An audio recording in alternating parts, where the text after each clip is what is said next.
I was going to talk to you about that later. And then you saw when Mike's doing that pay raise deal? No. I'd do it if you said to do it. No. Good morning, everyone. We'll go ahead and get started. A copy of the Open Meetings Act is located on the north wall of the legislative chambers. There is also an automatic external defibrillator that's available on the back wall of the legislative chambers. Please stand for the Pledge of Allegiance. I pledge allegiance to the flag of the United States of America and to the republic for which it stands, one nation under God, indivisible, with liberty and justice for all. We'll begin with the agenda for the Douglas County Board of Equalization. Roll call, please. Commissioner Boyle, Commissioner Kavanaugh, Commissioner Duda, Commissioner Kraft, Commissioner Morgan, Commissioner Rogers, Madam Chair. Here. Item A, approval of the minutes of the Board of Equalization meeting held Tuesday, August 4th, 2015, and item B, call for a meeting and set Tuesday, August 25th, 2015, as a date for hearing on certified assessment corrections reflecting the addition of omitted property to the tax rolls or increased value on property. Second. Any questions or comments? Please vote.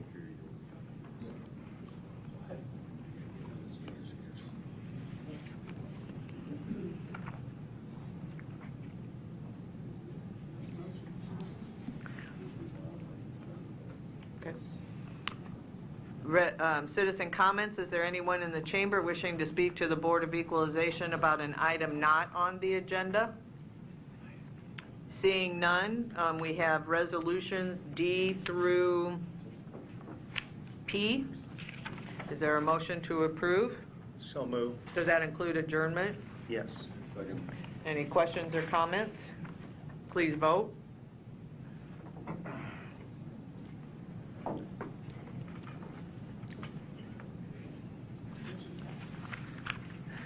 We'll move to the agenda for the Douglas County Board of Corrections. Roll call, please.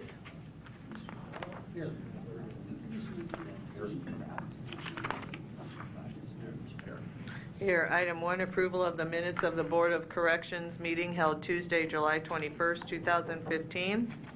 Is there a motion to approve? So moved. Any questions or comments? Please vote.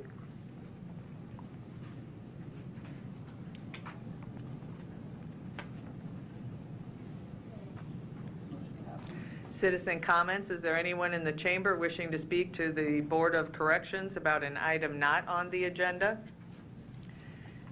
Seeing none, we'll move to the report from the Department of Corrections. Today with us we have Mr. Hubbard.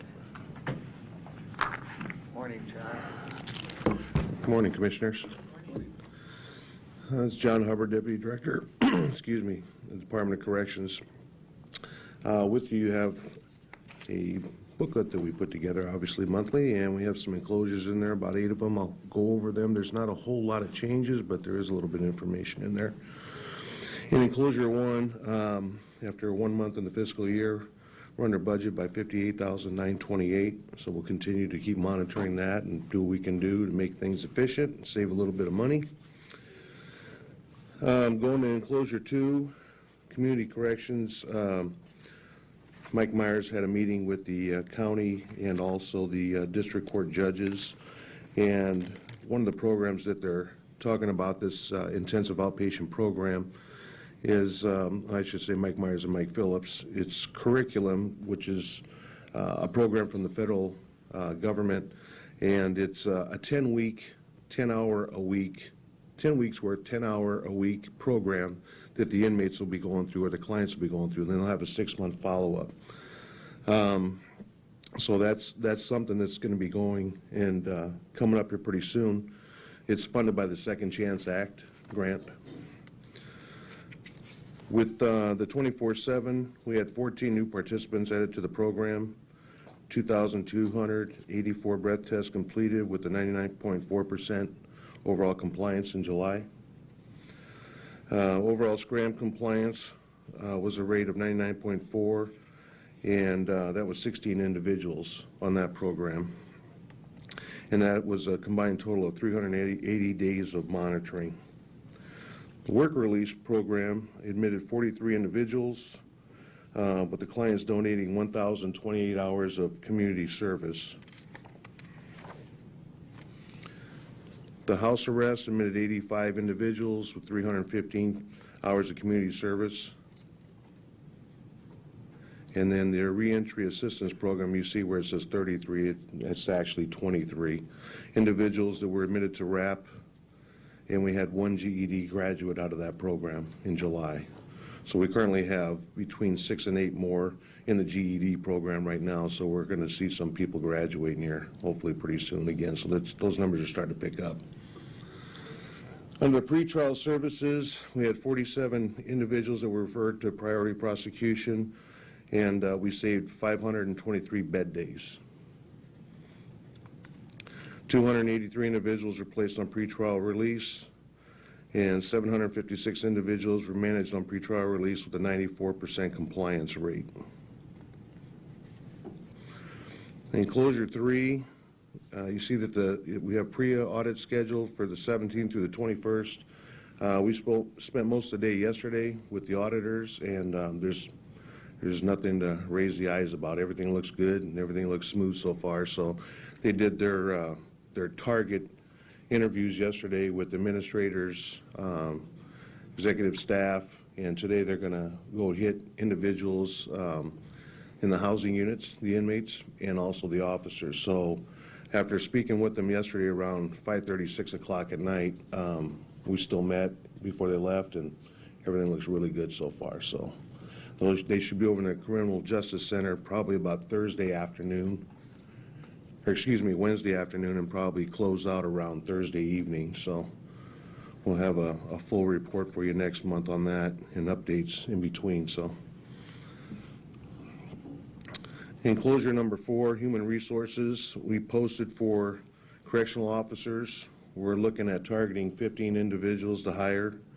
Last month alone, we had 11 staff that left, and out of those were the last of the 4 Omaha Police Department cadets that accepted positions over there. So staff overages, we're having some overtime. Obviously we have a shortage, but we're utilizing it the best that we can, conducting our searches as we have to and typically do, but we're looking at other ways of combining some of the functions that we do right now to try to cover, to try to reduce that overtime. In enclosure 6, with the population, just today alone we have 1,154 in-house, so we've kind of increased about close to 50 inmates in the last 2 weeks. With that, the admissions in July, going back to July, we had a total of 1,339 inmates, individuals that came in and were booked. We released 1,431. Our average daily population last month was 1,078. And in enclosure 6, we had 1,124 intake screenings with 524 H&P assessments, and we had a real nice number with discharge referrals of 505 people, so that was pretty good. In enclosure 8, initial psychiatric assessments were 46, initial mental health assessments 149, mental health infirmary placements 41. The referrals to community-based mental health services, the outpatient psychiatric medication management had 11 individuals, and the mental health and co-occurring disorder treatment, I couldn't say that 5 times, it's 255. And the last 2, mental health therapies 27, long-term psychiatric facility 1. Is there any questions? Thank you.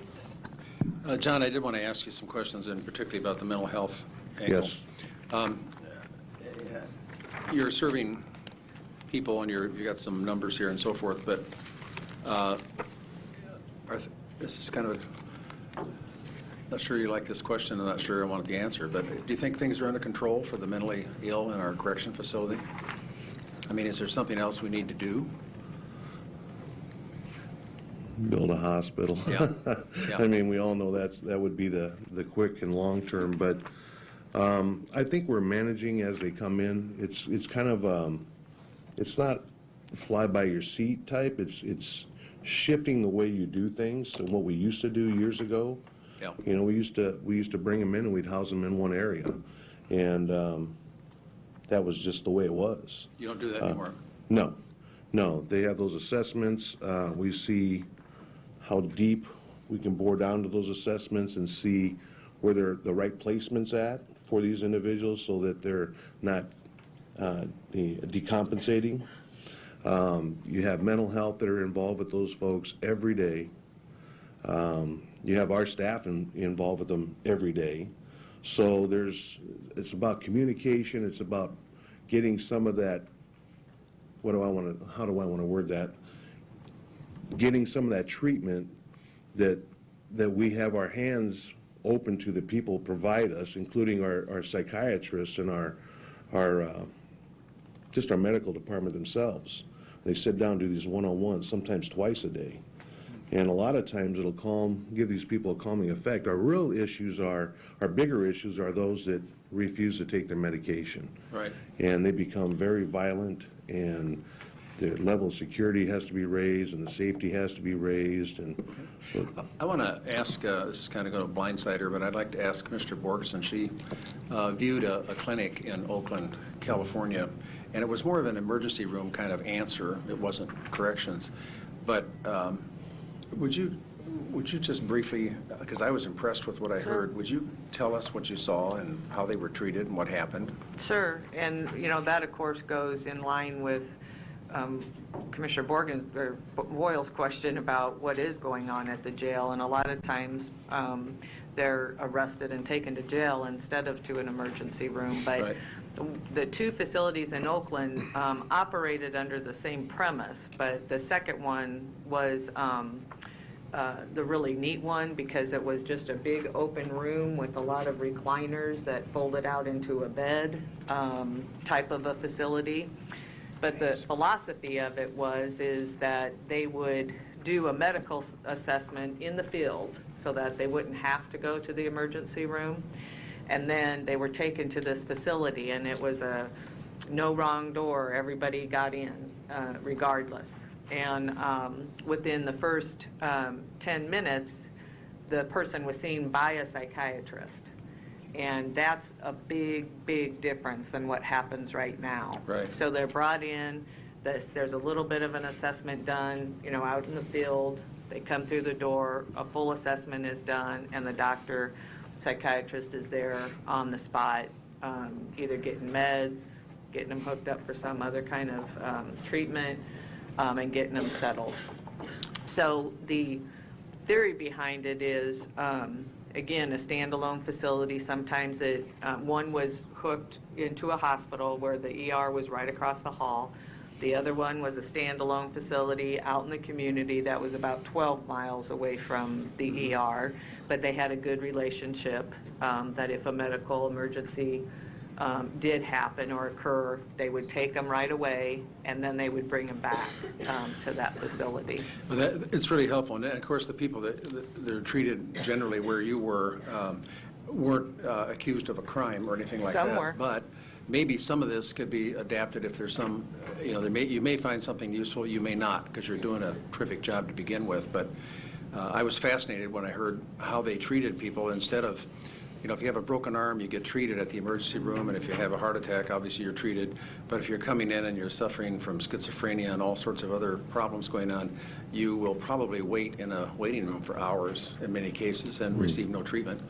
And sometimes that happens, throughout the whole system, where it's something they can't see necessarily, and so they're not treated with the same urgency. But anyway, maybe this is something that we can talk to you about, see if you have any use for it. If you don't, that's just fine. Maybe it's another part of our treatment of the mentally ill in general, not those accused of a crime, although that could also be a part of, they could also be treated the same way. But I think it's really innovative, and I wanted you to know about it if you didn't. I think one of the things that the director and we've been talking a little bit, was like a forensic unit or area. And I know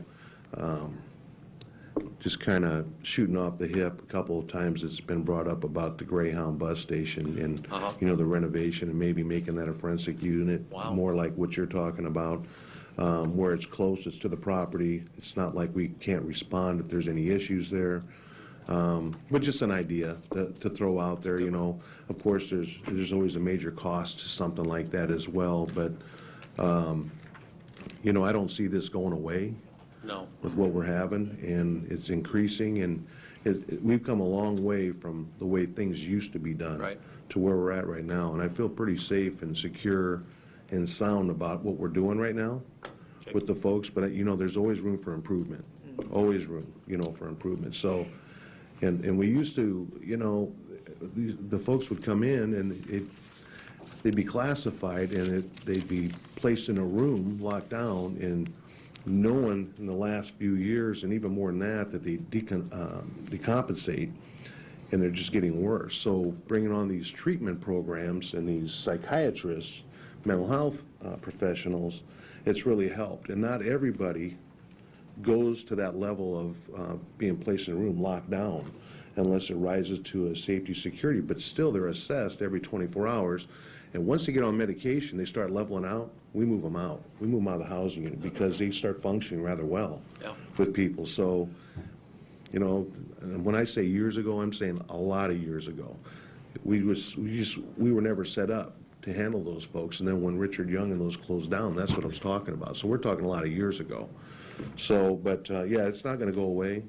It's increasing, and we see more and more every day that come in. But right now, I feel pretty confident of what we do, but I think there's always room for improvement to do better. So, I want to ask you a couple more things on this mental health issue. One of them is, I was speaking to someone who's involved in corrections with the state, and the person was telling me that they're having difficulty. There are shots now that are 6 months that will help people, so that's kind of helps with the problem of I'm not taking my meds deal. So they get a shot, and it will last 6 months.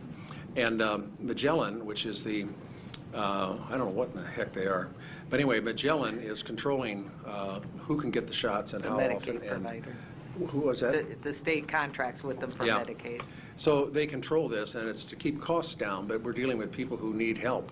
Yeah. And this is not necessarily with us, but I wonder whether are we able to give these kinds of shots to people that will be long-term? Because our patients are not with us very long. They're, I don't know what the average stay is now, but it's pretty short. But when they go, you have to urge them to take their meds, and many of them don't. So do you use shots, or are you able to do that, or is your clinic able to afford that? Or we do use shots, but it's a short term, and it's usually when we have individuals that are just way out of control. I mean, they're harming themselves, they may harm other staff, and they go in and have a shot administered. A lot of times the inmate will be voluntarily saying, and they'll ask. At other times, we have a protocol that we have to go through that we have forced medication. So, but that's a lot. I mean, that's with the director involved, the medical director involved. It's from the top all the way down before it's decided. And but I can look to see about the 6-month shot. I'm not aware that we've done that, but I could be speaking out of. Okay, that'd be great. And finally, the last thing I want to mention is in the World Herald a couple of days ago, there was a story about some testimony that was taken by state senators regarding a mental health facility. I think it was being built in Hastings, or it might have been Kearney. It was, Was it Kearney? Hastings. Oh, Hastings. And, I know they want the jobs and all that sort of thing, and they have a history of caring, but what are we doing with, it seems like, most of, and it even said in the paper that 60 to 70% of the people who need the treatment are from Omaha. Yeah. So it seems to me that, we really need to get in there and mix this up, not you, but necessarily us, although we could use your help. But it doesn't make any sense to build, this is like building that prison in Tecumseh where they can't find anybody to work. So, anyway. Enough of my soapbox. I saw it too. I said the same thing. I said, why would they build this out in a cornfield? I know. Sorry, with all due respect. Yeah. Okay, well, we'll talk about it further. I appreciate your help. Just one last thing on the Oakland, or the emergency system part of it, Region 6 has made that one of their priorities to look at. And so we are meeting with providers, and Oh, that's I know great. Mark's at the table at those Okay, meetings. so he'll be able to get that location and, okay. And so we're really looking at how we can redesign that whole system, so. And that Be will affect interesting, the yeah, jail as be well. interesting. Yeah. Thanks. Commissioner Rogers? John, I'm just wondering, that you noted the number increase and like in the daily census that comes out, like right now you all are 80% today, and I'm just wondering because usually it'll be around 69 or 70, but is there something specific driving that, or have you all analyzed that yet to know, or is it just the summer flux? Well, I'd like to blame it on the summer, but, and it can be some of that, but we've had a lot of folks coming in under alcohol-related charges that I feel is a piece of it that's bringing that up a little bit. So we've had a lot of them in admission, so, I mean, just looking at that, but no, have we studied it recently? No. We'll break that down, though, you know, because when I spoke today about as many as we have in this morning, I mean, we try to look at that because it's just phenomenal. It's just going up, you know. Yesterday we were at 1163, 1164, and they released, I think it was 20 from the courts in the morning, and by 4:30, 5 o'clock, and I was still there, and they had booked in 19. So it was like, there's you know, just, you know, I don't know, so. Okay. I know that Mark sits down with the chief. I mean, that's almost a weekly, bi-weekly thing, and we talk about the site and release, all that, you know, and I know the chief's doing what he can do, and that works out, that collaboration between the two, and Mark's got his hands out there in the community talking, so it helps. It really does. Okay. Makes a big difference. Okay. No other questions or comments? Thank you for the report today. Yeah, thank you. Is there a Thanks. motion to adjourn? So move. Please vote.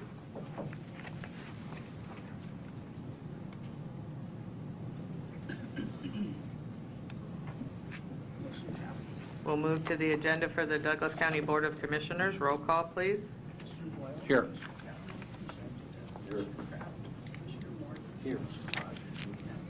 Here. Item A, approval of the minutes of the Board of Commissioners meeting held Tuesday, August 4, 2015. Item B, approval of claims submitted for payment processed through Tuesday, August 18, 2015. Is there a motion to approve? So move. Second. Any questions or comments? Please vote.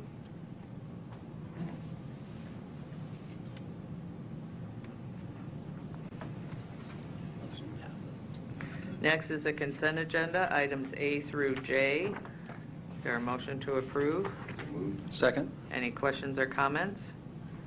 Please vote.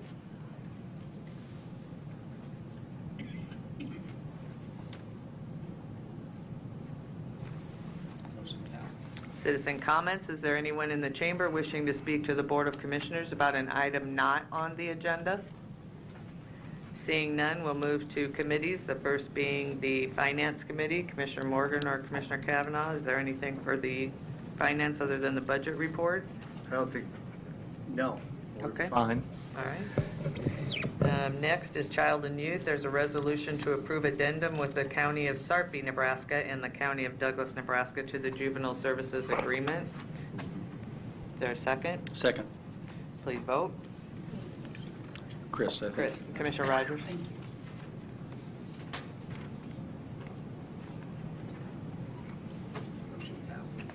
And next is, there's one item under community service, the consideration and action on the visitors improvement funding for Midwest Native Council. Motion to approve. Second. Any questions or comments? Please vote. I just want to thank the representatives from the event for coming and giving us an update of the event. If you want to, you can come and give a short presentation here, put your flyer on the thing, and they can show up on the This is a pretty impressive event that is coming this year, and actually they're hoping to build on, so we'll give you the podium for a while to tell us about it today. All right, first off, my name is Anton Edwards. I am president of Midwest Native Council. What you're seeing on the screen is the flyer that we have. What we're bringing to Omaha is a large commercialized contest powwow. The difference between the powwow that we're bringing as the powwows that are already here is the powwows that normally go on here are traditional powwows. And this commercial powwow is going to be held over 3 days. It's already got national attention. It's just the event is going to be at Ralston Arena, and we're just asking for help with the cost of the venue. This powwow was organized by my family. We're all powwow people. We have a lot of friends throughout the powwow association, and this powwow has been asked to be brought up by a lot of different powwow people that we've traveled through. We travel throughout the country, and one of the biggest questions we're always asked is, why doesn't Omaha have a big contest powwow? And on page 3, you can see here, there's the Gathering of Nations is the largest powwow in the country, and they bring in $21 million through a 3-day event down there in Albuquerque, New Mexico. And I believe Omaha will pass that up within 3, maybe 4 years. Thank you. Thank you. Again, it was September 25th through the 27th, right? Yes. At the Ralston Range. Good Very luck to you. good. There has been a motion and a second. Please vote. No. Sorry. No. Let's see. Next is the Human Resources. The first agenda item is the weekly personnel report from Civil Service, if there are no questions or comments on that. Next is the weekly CAO report on staff assaults. Nothing to report. Next, nothing on legislative at this point. And then item 4, resolution setting the county commissioner salary for 17 and 18. You have a resolution in your packet, which, Commissioner Boyle, did you want to speak on that? I would. In the last couple of weeks, I had occasion to speak to two Lancaster County commissioners, and the subject came up kind of ribbing me a little bit. For years, the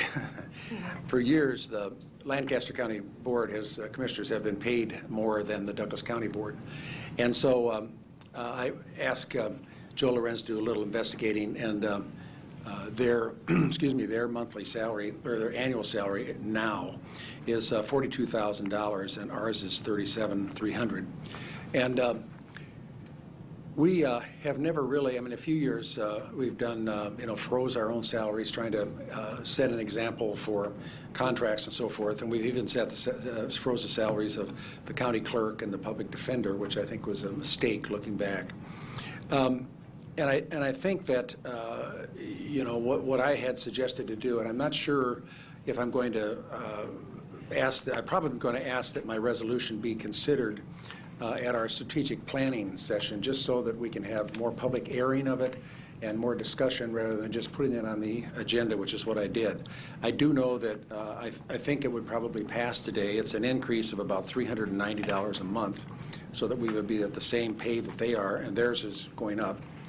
So I don't know. I'd be glad to discuss it. If we want to vote on it today, I'd certainly do that. But I think it might be a good idea to, because we do this occasionally, and we do this often.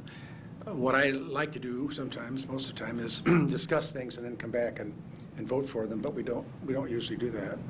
So I have spoken to some of the commissioners, and I think the support is probably there to raise our salary $390 a month. And then have a 2% raise after that.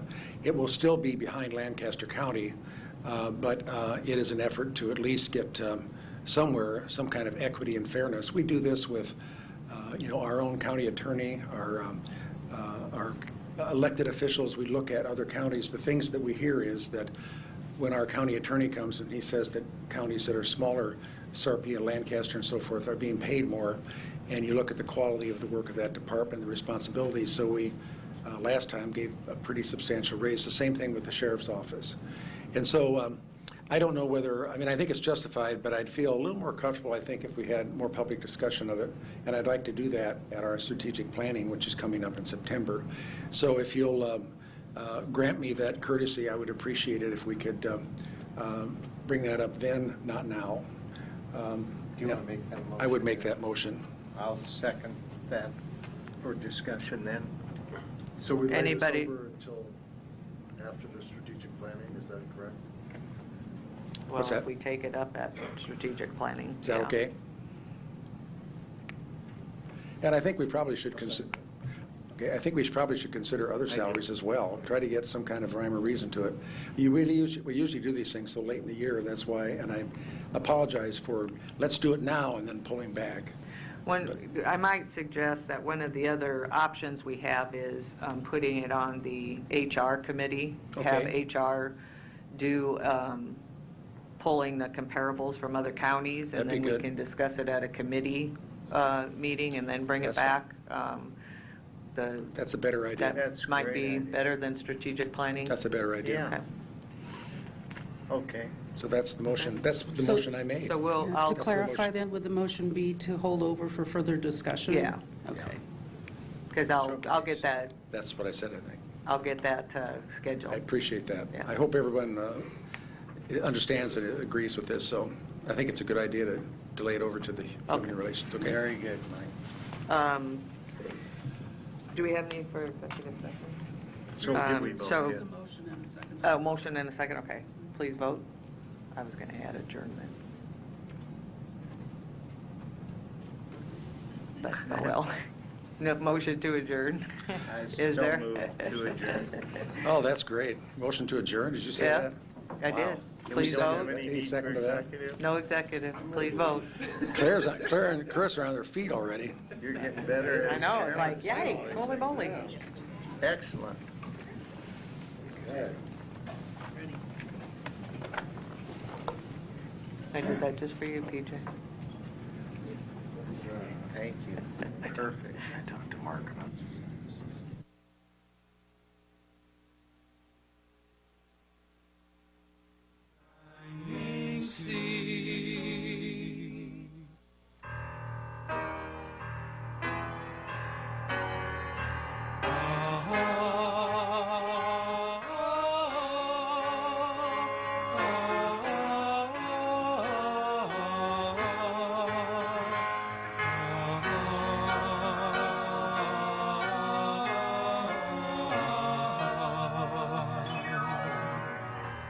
Ooh.